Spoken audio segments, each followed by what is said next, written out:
Welcome to Sports Econ 101, the show where you discuss sports topics from a business perspective. I'm your host, Edward Brown, along with my co-host, well-known CBS affiliate, Vern Glenn. Excuse me, let's try this again. Vern Glenn, CBS affiliate, KPIX-TV in San Francisco. Right, we are ready to go, but we're a little understaffed today. We are, because Bruce McGowan is off today. Yeah. But we'll handle it between the two of us. So first of all, we're at each commercial break. We're going to be having a sports trivia question where we're going to be giving away vacations. The first three emails with the correct answer, and the vacations are not sponsored by the radio station, but by Lighthouse Resort and Marina. Now the vacations are free. Their only request is a $75 cleaning fee to cover housekeeping expenses. Check them out at lighthouseresortandmarina.com. And the trivia theme, this one's going to be kind of easy. It's going to be pool. What color are the balls? So you have to know the game of pool to know the color of the balls. Okay. All right. And no blue balls, though. Well, there may be. If that's one of the colors, that might be the answer. And one thing on Bruce McGowan, he's not pulled in Ahmad Brooks. It's not like we told him to go in the game and he refused to get off the game. No, we wouldn't do that to Bruce. How about that? I mean, he's so upset that he came to the sidelines, took off his tape, took off his shoes, and sat out the rest of the game. Now, if I did that at work, wow, I don't think the employer would be too happy. Just say, you know what? Hey, either you put me in the whole time, or I'm out of here. Well, employers, I mean, geez, how about going home and pulling that to the wife? Yeah, just got to sit there and. Well, didn't you just say something about blue balls? Yeah, that would happen. Quite nasty. Mm-hmm. Okay, so we're going to talk a little bit about Ahmad Brooks because we also wanted to get into a little bit of Marshawn Lynch and the Steelers cutting LeGarrett Blount. Mm-hmm. Blount. Is that Mel Blount's No. son? No relation. No relation. Okay. All right. LeGarrett Blount, he's the guy that burst on the scene. He's, unfortunately, when he was playing for Oregon, he punched out a guy. Oh, that's right. I remember that. From the other team. He got suspended the rest of the season, and it was and it was a senior year, so that was just a black guy who was draft status, and yeah. Okay, stay with us. Vern and Edward will be right back. You're listening to Sports Econ 101. That was our quick 2 minutes. You know, I remember that. Yep. Yeah. Yeah. Okay. Because he started off his career with the Titans, and then and then he didn't have a single carry in Monday night's win at Tennessee. Not a happy camper. Mm. These guys are a little too entitled. Whatever happened to team? Goes to show you. I mean, it doesn't matter whether you're LeGarrett Blount or Percy Harvin. I mean, if you're a problem, they're going to get rid of you. Yeah, it's kind of a lesson for all the other players too. Yeah. Because nobody is that valuable. Yeah. A little hard to do that with a quarterback, but at some point, if quarterback's too much of a problem. If you're Ryan Leaf. Yeah, but was it personality or just he just couldn't play well? Both. Okay. Both. Also, didn't he get arrested for burglary or something? Or later on, it was like a TV or something like that. Or you try to kids do stupid stuff. What's that? Okay. All right. So you know what? Okay. We'll kind of. That's okay. Let's. Here November because we're doing 2 shows. Here, so we'll start off with the Marshawn. You drive and I'll ride along. Yeah, I understand. I think it's Marshawn Lynch. Oh yeah, Ahmad Brooks. That was the other one. Good show up on Netflix. The League. Okay. Marshawn Lynch is in the latest episode just aired. I gotta see that. Okay, here. All right. I'm just so used to saying we'll be right back because I mean, you know what? Even though we're not leaving, people are gonna theoretically listen to commercials, and we're back again. So Bruce isn't here, so I can say that.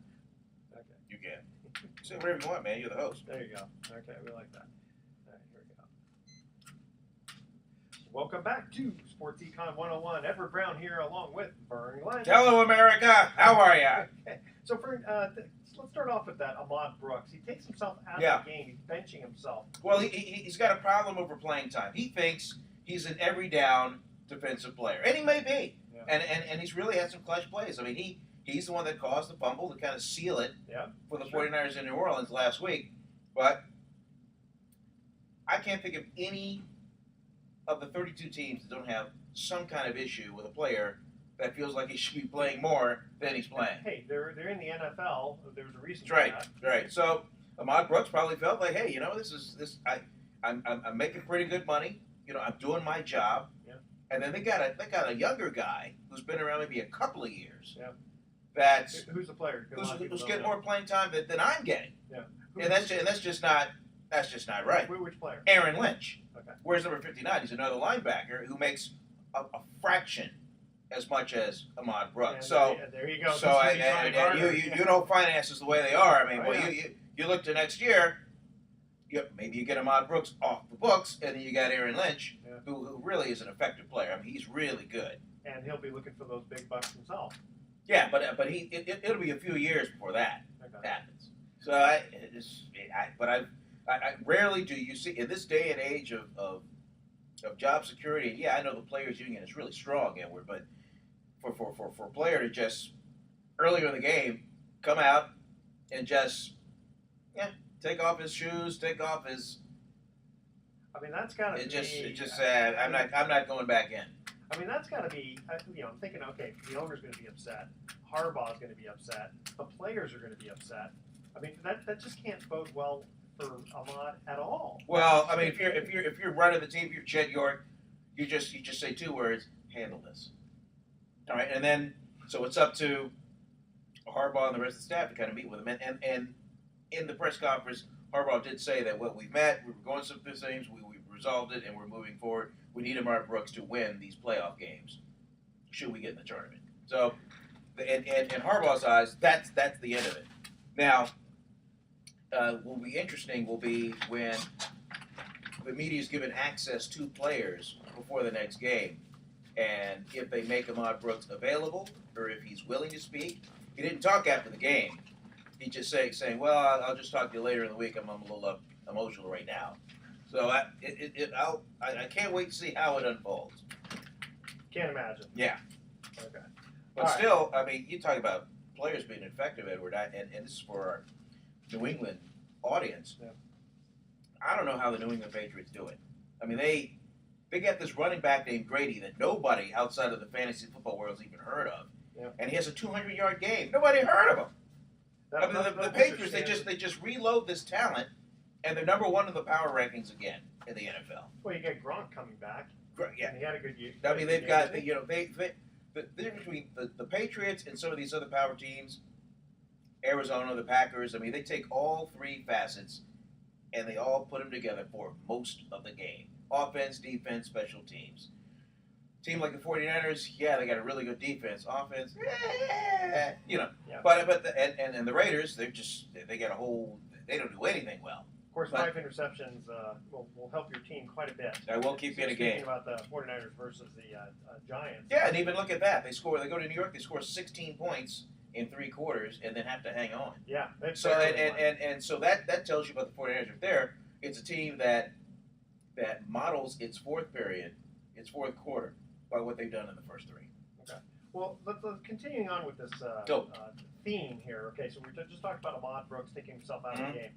Just recently, the Steelers cut LeGarrett Blount, who was released for leaving the field early.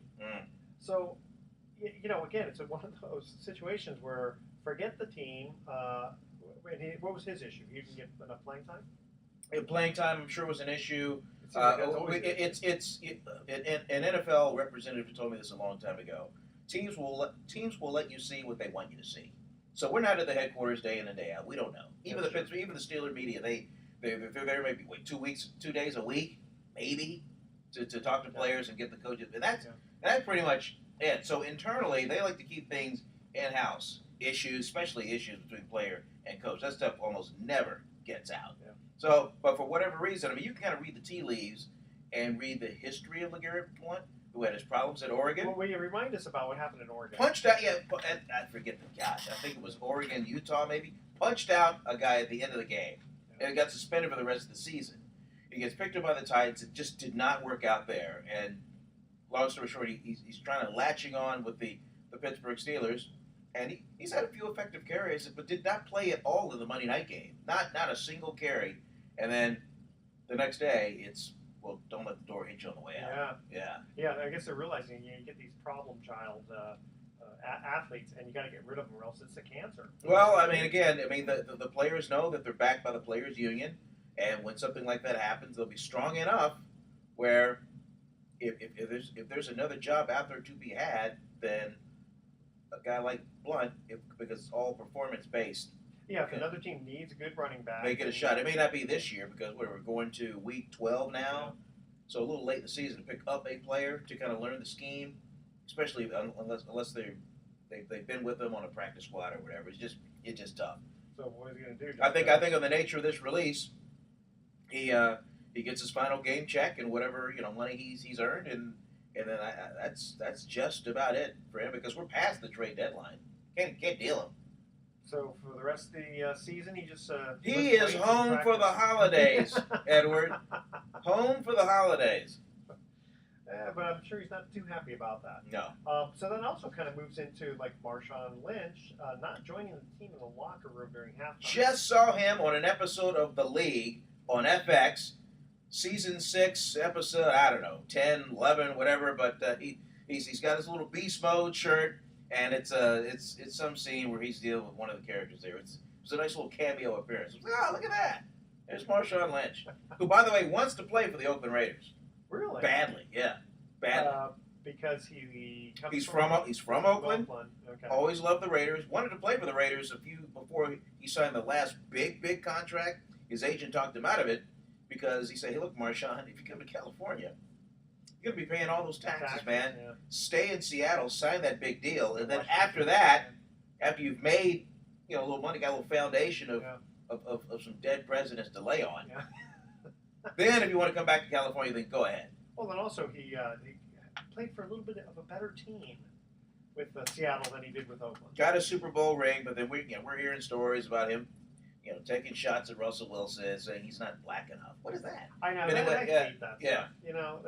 But But again, we're not in the locker room. We don't know. We don't know if it was said in a jokingly manner. We don't know if it was said in anger. Well, that's we weren't true. there. That's true, because if you say it just in a joking manner, it's okay between the two guys, and it's not a big deal. And I go to 2 locker rooms a week. I go to Raiders and Niners. I mean, there's a lot of smack talking going in there. Okay. Beyond the rat towel and Yeah. also the other kind of breaks. Well, aren't there issues between him and Pete Carroll? I just like the way. So apparently, and I'm going to get into this story when we come back because I just went to a meeting with Joe Jackson. Now, not shoeless Joe Jackson, but the singer Joe Jackson. Not Joe Jackson, the singer, but Joe Jackson, who used to play for the Vikings, the Purple People Eaters. Oh, okay, all right. He was an lineman, and so when I come back, I'm going to tell that story because I thought it was a little bit kind of interesting, and I'm going to tell a funny CIA joke. Well, the Vikings are big in the news now, and that's because of number 28. Yeah, we're going to get into the Adrian Peterson thing, of course, because that's another one that's home for the holidays. Yeah, exactly. And then some. It's okay. He's only losing $5 million. Yeah. For not being paid. Okay, so here's a trivia question. Again, the theme is pool. All right. What color is the number 2 ball? I think I know this. Okay. I think I know this. The first 3 emails with the correct answer are going to win a free 3-day, 2-night stay at the Lighthouse Resort. Email edward@sportsecon101.com the answer to this question. What color is the number 2 ball when we're talking about pool here? All right? Stay with us because... Pocket billiards. Pocket billiards, that's yes. right. Stay with us. Sports Econ 101. We'll be right back. I figured I'd make one whole week an easy one there. All right. Saved here.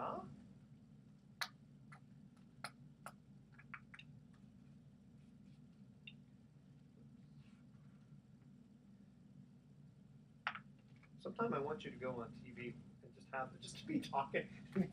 Hey, in the old days of Cron, when we had Bay TV, we used to do this shit all the time. I got a haircut on the air while I was taking calls. Oh, that's funny. Dave the barber came in, cut my hair. And now, did the audience, what did they see, though? I mean, did they see They saw me in a chair with the whole thing over me, and the barber just cut my hair, and I'm talking to viewers. Well, if it's part of it, that's kind of fun. Yeah. Love that stuff.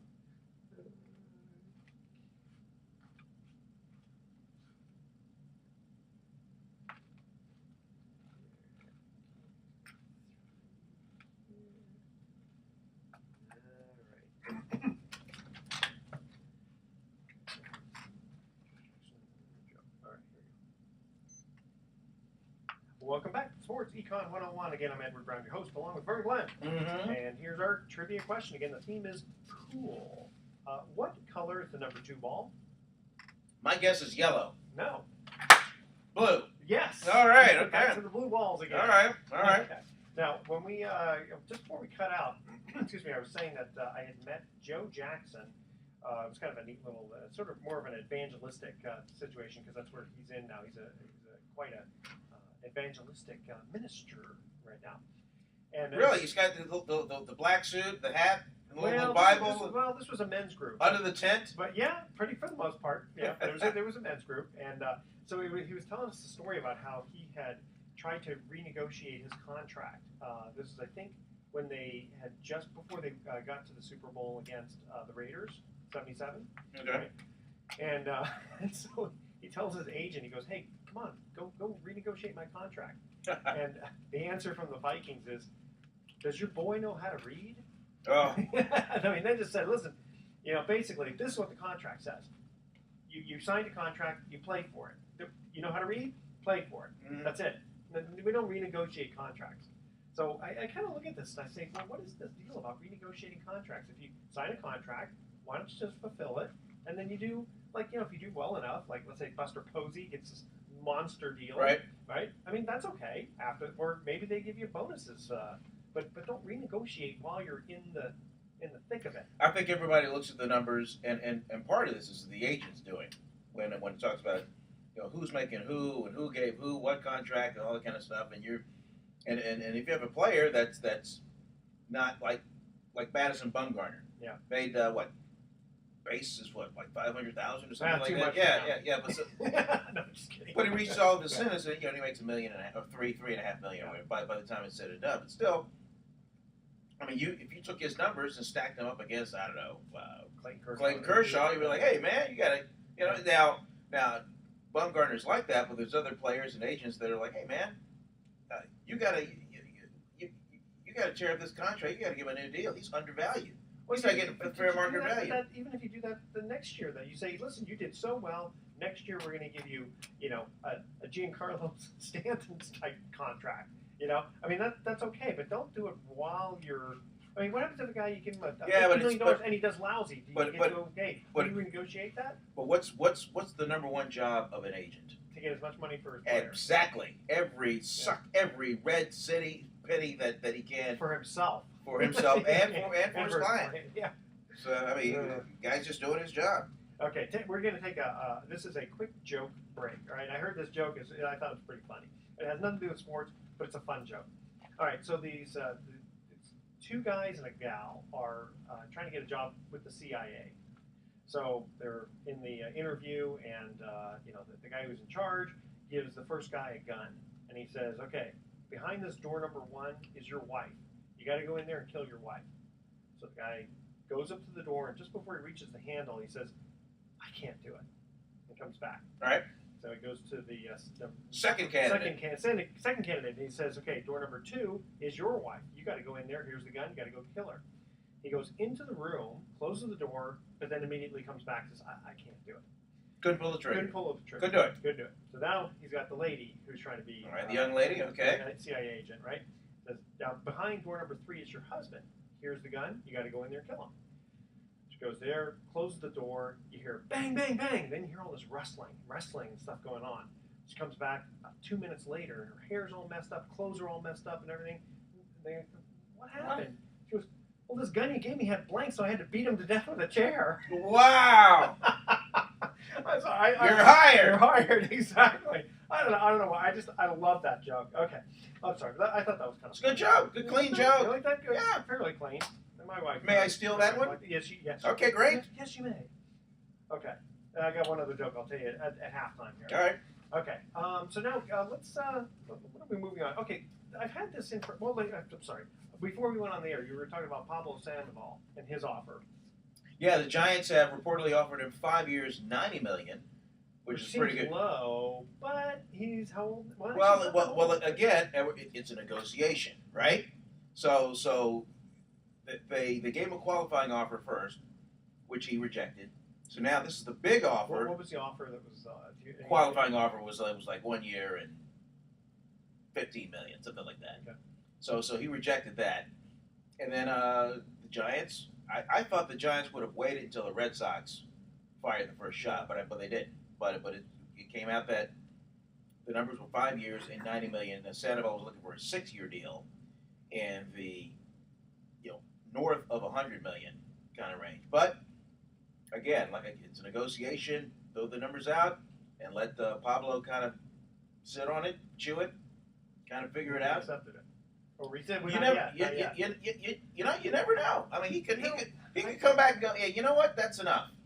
That's enough. I don't want a weight clause in there. I mean, not 5 years, $90 million to stay home, and because he wants to be a Giant still. Okay. Maybe he takes well, that. He's beloved here in Yeah. San Francisco area. So maybe he takes that, but it's all up to what the Red Sox. I wonder just emotionally what goes on when he's Mr. October and November the way he's played in the last few World Series, and we all know that. Yep. But I wonder kind of what goes on mentally when you say, okay, what's the first offer, right? And they offer 1 year $15 million, and $15 million is a lot of money for all. Well, your team has to give the team has to give you a qualifying offer. That's a rule. They have to throw that. They have to throw a qualifying offer, knowing that the player is probably not going to take it. In most cases, the player doesn't. But it's an initial. But then it insulting. Soft toss. It's not like he's 45 years old. 1 year and 15 is not insulting. No. But 1 year though is. Well, but the idea is if he takes the year, Lincecum did this. If he took the year, he'd be a free agent again in another year. Yeah, then you have to prove yourself. Exactly. Which I think is good. That puts the pressure on. Yeah, exactly. Isn't that how it used to be? Yeah. When Ted Williams played and all that. Yeah, and Pablo's 28, so I mean he's not that old. so I can understand him wanting a multi-year deal that will Sure. take him to his early 30s. Yeah, I just wonder if suddenly he looks and he goes, gosh, you know what? That's kind of insulting, and after what I did for you, and then there's some emotional thing that goes on rather than just just know it's business.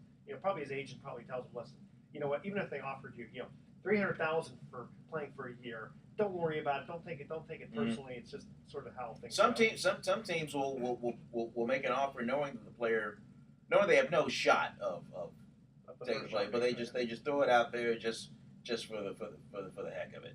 Right. I know the Giants offered Justin Tuck a deal, and Tuck came back and he said, well, that's kind of an insulting offer, and then he later signed with the Raiders, where he's trying to be part of the 0-10, 0-11 coming up exactly. here soon. the rehaul process. Wow, and then just the idea that Marshawn already has his Super Bowl ring, so maybe he wants to try to. He's not made enough. Well, I mean, you can say this if next year, the Raiders have a little bit more money. They'll have better players. They'll better draft pick. Yeah, they'll have. They already have the quarterback entrenched. They already have their run stopping linebacker entrenched. They need receivers. They need guys that can stretch the field. I mean, they got a couple, but they really need some flat out burners that can be weapons for Tim Brown still for Derek Carr. Yeah, he could run a route or two. I'm sure he could. But Brown was at the end. Brown was a possession receiver anyway. But Raiders need burners, among other things. Fair enough. So we were talking about Adrian Peterson. What's the deal now? Okay, so he avoided jail. Yep. He paid originally a $4,000 fine and performs community service. Now the NFL basically says bye-bye. Yeah, he got that letter from Roger Goodell, just kind of detailing it out. He is suspended without pay for the rest of this year. Which is about $5 million. And he cannot apply for reinstatement until mid-April of next year. So, I mean, I don't think it's a shocking thing. But you knew the NFL was going to have to come down hard, and they did. Now I'm just kind of curious what marks were left. It was a 4-year-old, right? Mm-hmm. Did they say what marks were left on him? Just the marks that you would imagine on open skin buttocks to a small tree branch that was made into a switch. Okay. Yeah, it was, and I mean, not to be graphic about it. Not so much the cheek region, but the testicle regions got hit. Oh. And that's where the bleeding and. Really? Yeah, Okay, I didn't know that. Yeah, it was pretty severe. Okay, it's one thing to just give your kid a spanking, Mm-hmm. but when it gets to be a beating, that is a whole different animal. Yeah. All right. Just really quickly here, there was a fight a couple of weeks ago between Jeff Gordon and Kozlowski. Yeah, that was pretty good. That was a pretty good fight. So, question: is that good for NASCAR? Yeah, because nobody knows who these guys are. I mean, they changed the whole playoff format to make it every race interesting. Yeah. But the problem is, it was so confusing and so detailed. Even I lost interest in it. Even I was like, shake me, wake me when it counts. Yeah. You know, and. I know, unless there's crashes, I never really got into it. Yeah, that's right. Yeah. So if you're really inside NASCAR, inside the Cup cars, then you're watching it with one hand. But for the rest of us, we're like, well, okay. Yeah, exactly. But still, hey, it looked pretty good on TV. There've been a few NASCAR fights. I know. Yeah. I think someone's behind. Well, there's so much pressure to win, and if you don't win, you can be eliminated and not have a chance for the Cup. That's a good point. Okay, here's our trivia question number 2. Again, the theme is pool. What color is the number 12 ball? The number 12 ball. I think I know that this one. Okay, stay with us. Sports Econ 101. We'll be right back. All right. That's good. I mean, I had stuff to cover 2 weeks worth, so we're doing good. We're doing good.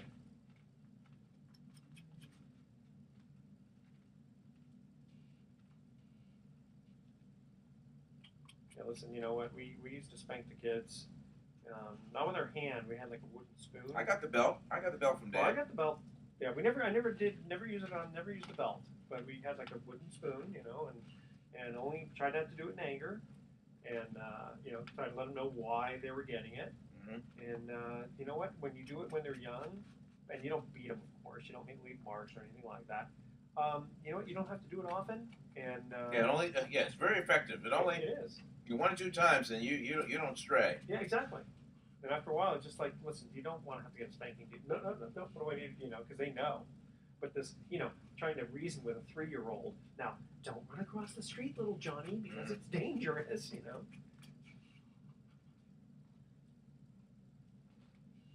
you turned out okay, right? We all had our moments, I know.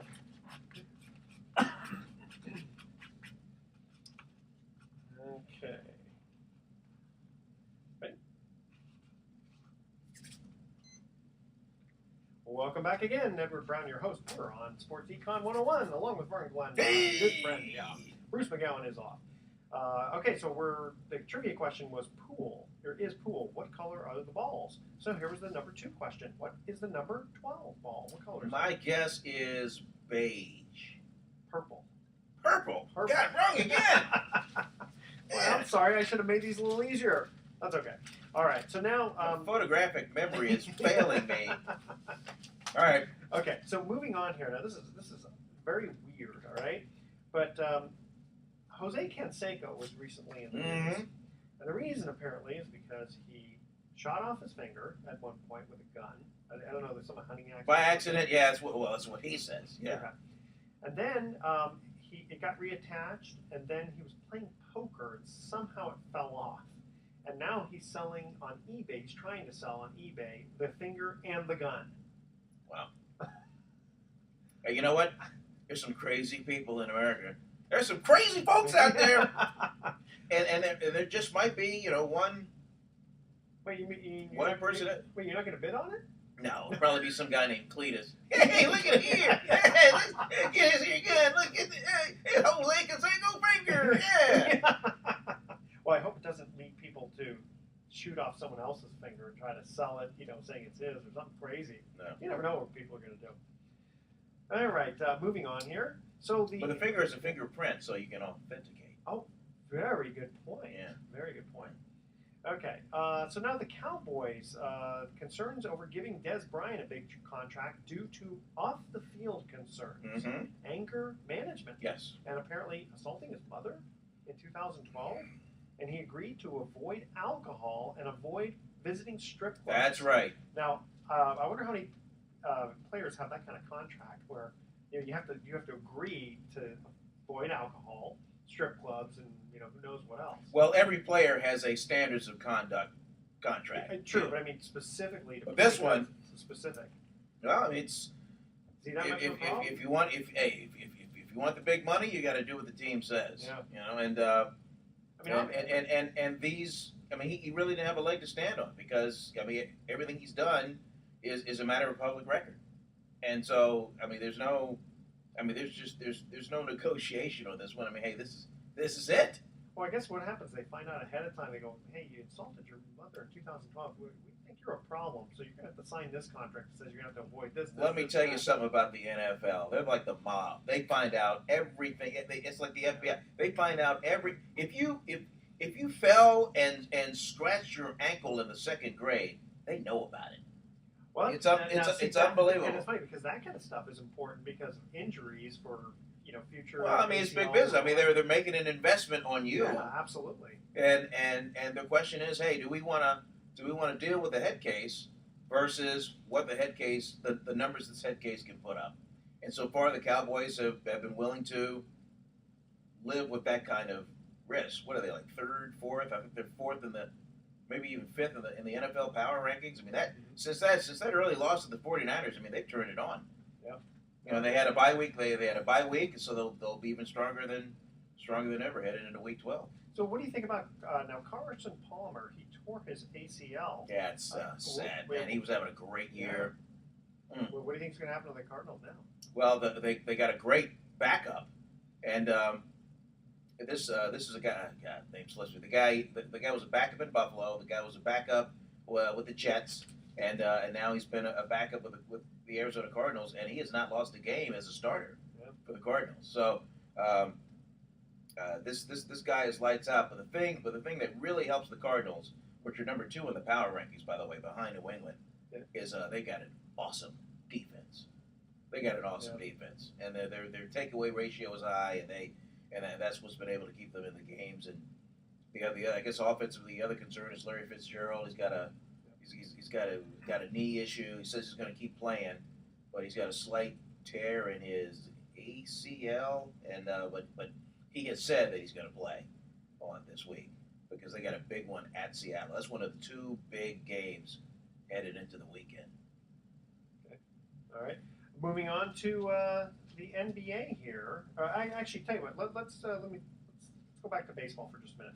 A-Rod, he's now confessing using steroids. Mm-hmm. Why now? It's coming clean. Okay. Is it because better chance to play again? Hall of Fame desire? What are the consequences? A-Rod is getting the advice that his agents and his handlers are giving him. Hey, look, you want to come back? Why don't you just get it out of your system and just start clean slate when you come back in the spring? He's been out a year. And why continue to deny? It's out there. Just go. Just get it over with. You go. Yeah, I did it, and I made mistakes, but it's time to move on. Yeah, because it seems like the fans have, in one respect, they have long memories, and in other respects, they have very, very short memories. They're very forgiving. Let's put it that way.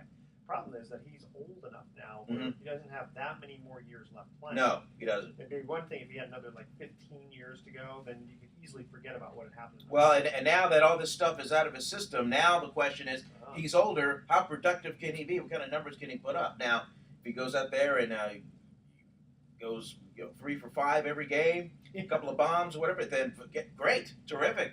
How old is he now? A-Rod's got to be mid-30s. Yeah. Yeah, it's going to be tough. And then will he automatically come back with the Yankees? Yeah, Yankees own his rights. Yeah. I mean, nobody's going to trade for him. Nobody's going to take on that contract. Yankees owe him a lot of money. Yeah. How much is he going to make next year if he comes back?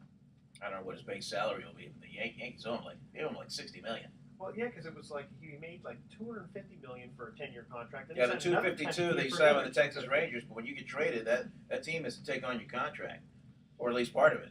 Yeah, or renegotiation. Uh-huh. Right. Okay. One more thing back to the NFL. Randy Moss only wants to return to the NFL if he plays with certain quarterbacks. And he says Russell Wilson is not one of them. Did you see the documentary on him? That was No, awesome. I missed The that. 30 on 30 documentary on Rand. It's called Rand University out there. If you're surfing around, you want to pull it up on demand. But it was awesome. It chronicled his whole early life, all the way through college up into the draft. And man, what a troubled life he had growing up in West Virginia. Not Virginia. Yeah, that's right. 'Cause you're from West Virginia, exactly. What part of West Virginia? Again, it's the town is called Rand, R-A-N-D, and they call that area Rand University because there's a great collection of talent that once they go through the high school, they really don't move on to anything else. They just kind of hang around the 7-Eleven, whatever. They just really don't make much of it, but they all kind of hang out and they tell old stories about the way it used to be. Oh, yeah. And then they call that the collection of people, what do they call it? Rand University. That's the subject of the documentary. Interesting. Well, here, what I was getting at on the specific part was, I'm guessing, now I'm totally guessing because I haven't talked to him, but I'm guessing that the reason that he wants to play with only certain quarterbacks, and Russell Wilson not being one of them, probably, I'm guessing, too, he wouldn't want to play with Colin Kaepernick because they run too much. He wants to be with someone like Peyton Manning, who, is not much of a runner, would be more willing to pass. What do you think? Well, he's already played with Kaepernick once. Doesn't want it again. Yeah. So and let's make at this point he would like to have a chance to go to another Super Bowl, and the big thing is he misses those big fat game checks. Those game checks aren't coming anymore. Yeah, I mean those game checks are huge. Yeah, but apparently he only wants to come back if he can play with certain quarterbacks. Right. Well, he wants to come back to play for certain winning teams. Yeah. I mean, let's really peel back the onion. Really call that what it is. But also, I kept thinking about like what we were talking about with Ahmad Brooks and Marshawn Lynch. Guys who want to play. So, I guess I kind of feel the same way where I want to be with a quarterback who wants to throw the ball, not one who's just going to be running around all the time. If something happens to Megatron in Detroit, Randy Moss will be. Yeah, I'll catch passes for Matthew Stafford. Sure. Yeah, that's a good football team. Yeah. That would actually be a good game, Yeah. I think. Lions have the Patriots. That's the other big featured game over the weekend. Okay. Lions, Patriots, Arizona, Seattle. Those are the two big marquee games for NFL Week 12. Very good. Very good. A little basketball here. How about them Warriors? Now, they without David Lee, they did very well. They lost their first game without Klay Thompson. Now, David Lee is coming back, right? Yeah, but the hamstring, they're not going to devise a game plan centered around David Lee. They wanted to go in there and be effective, but that is a deep team. They can play well without him, and they have. They're like third in the power rankings in the NBA. Yeah, I don't know. Bogut just doesn't seem. I know he's big and strong and all that. Oh, but Edward Bogut, when he's in there, he changes the game. He changes the game because he's a great passer. He can score it well when he wants to, and he's dynamic on assists, and he changes guys' shots inside the paint. You need to have Bogut in there, and there's really few other teams in the NBA that have a player like Bogut. Spurs have one, and Tim Duncan. Yeah. But when you think of that, I mean the Warriors are so much of a better team with a healthy Bogut in there. It's oh my gosh, it's night and day. I mean it takes all the heat off of Klay Thompson and Steph Curry if the shots aren't falling. He's I think Bogut. He's a pretty good rebounder. He's great. Yeah. That's what they need. I've always said offensive rebounds. Unless you got a team that's shooting 88%, which nobody ever does, you got to get those offensive rebounds. And then there's the old saying: you can't teach 7'1". You can't do it. Yeah. Well, remember Sean Bradley was taller than that. He was 7'6". Yeah, but that was about it. Yeah. But what did he weigh? About 200. Looked good in a suit, tall. Yeah, but that was about it. But I mean, he turns sideways, he disappears. Well, where'd he go? Yeah. Oh, can you imagine banging up, against some of the big like Shaq, with him? Bogut's a big boy. Bogut is nothing but a plus for the Warriors. Okay. And let's see. Before we go to the last break, I just wanted to cover here. Okay, so the Lakers are just in the bank. Kobe. How do you think that team feels with Kobe taking 34 shots? That's in a game. I mean, that can't be fun to watch. He already has the all-time NBA record for shots missed. So it's just. Yeah, but how's he been doing though recently? Well, not very well because the team isn't winning. Yeah, exactly. The team stinks. Yeah, but I mean, like his percentage shots going in though. Well, I mean, he's getting his touches and he's getting his numbers, but I've never seen one man beat five. Have you? Not yet. No. So he's Kobe's. I mean, Kobe was asked about it. He goes, well, what do you mean? What do you want me to do? Just not take shots? I mean, if the shots are open, I'm gonna take it. Yeah. But yeah, because even when Wilt scored 100 points, it still wasn't 1 versus 5. I'm sure he had a little bit of passing involved, and you know. Al Addles, a recent guest of the show, always likes to tell the story. Yeah. Well, tonight, we combined for 116 points that night in Hershey, Pennsylvania. I just love that. Yeah. Okay. Oh, good guy. All right. So here is the final trivia question, and you better get this one right. Okay. All right. This is pocket billiards again. Yes. And the color of the ball. Yes, but I'm not going to ask you the number 8 ball. Okay. Oh, that'd be too easy. That I know. Okay. What number? What would that be if I did ask you? That'd be black me. There you go. Exactly. Okay. All right. But here is the question. All right. What color is the number 6 ball? Number 6 ball. Right. Okay. I've got an answer. Got an answer. And I hope it's right. Okay. I'm pretty confident Pretty about confident about this one. Okay. Well, so far we're over 2. Yes, I am. Let's see if we can get this I one. will not swing and miss. Okay, we'll give you an easy one also. What color is the cue ball? White. There you go. Okay, Like- but that's not the question. Okay. Like corporate America. Like corporate America. Yeah, exactly. Okay, so here's the question. What color is the number 6 ball? The first 3 emails. Correct answer. Win a free 3-day, 2-night stay at the Lighthouse Resort. Email edward@sportsecon101.com. The answer to that question. What color is the number 6 ball? Stay with us. Sports Econ 101 will have some closing comments. Corporate America. Am I wrong? I don't know. There's some people who are, Keyword some. yeah. Not most. Let's see here. Almost down to one to go. Feeling well? Yeah. Okay. Yeah, everybody's healthy. So I saw the thing about the, I commented back to you about. Yeah, I didn't say who the son was. It's just one of my sons. I hope it's the oldest one. No, it's the middle one. It's the 13-year-old. Well, okay, that hopefully it's nice. And Edward, this girl. I mean, she's hot. This girl's pretty hot. She's striking. Because she's when she's got the eyeliner going, and she just kind of striking. She's got the olive skin kind of, and her name is Cece. And as a parent, I mean, this is the extent of my dialogue with Cece. I've been to the house several times, not by herself, because they're all in groups. They all come over, guys, girls, they all come over. They come in, real nice, respectful. They go right to. We have like this little bonus room on the side. We call it like the playroom. That's why. And they just go in there. They just go in there and hang out. Yeah. And half of them are looking at the smartphone, half of them are looking at something ridiculous on TV or whatever. But they just kind of hang. Sure.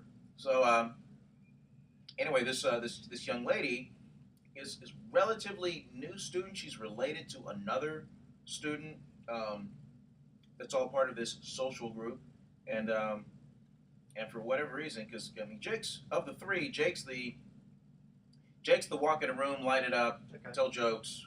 Kind of, he's got a personality to him. He's got that kind of confidence. Not like, yeah, I'm the man. No, not arrogance, but he's got a little confidence about it. He's a funny guy, and I think girls like that, and he's a real likable guy to begin with. Like, doesn't say anything bad about anybody. Just kind of does his thing. Anyway, she pursued him, and same age, I hope.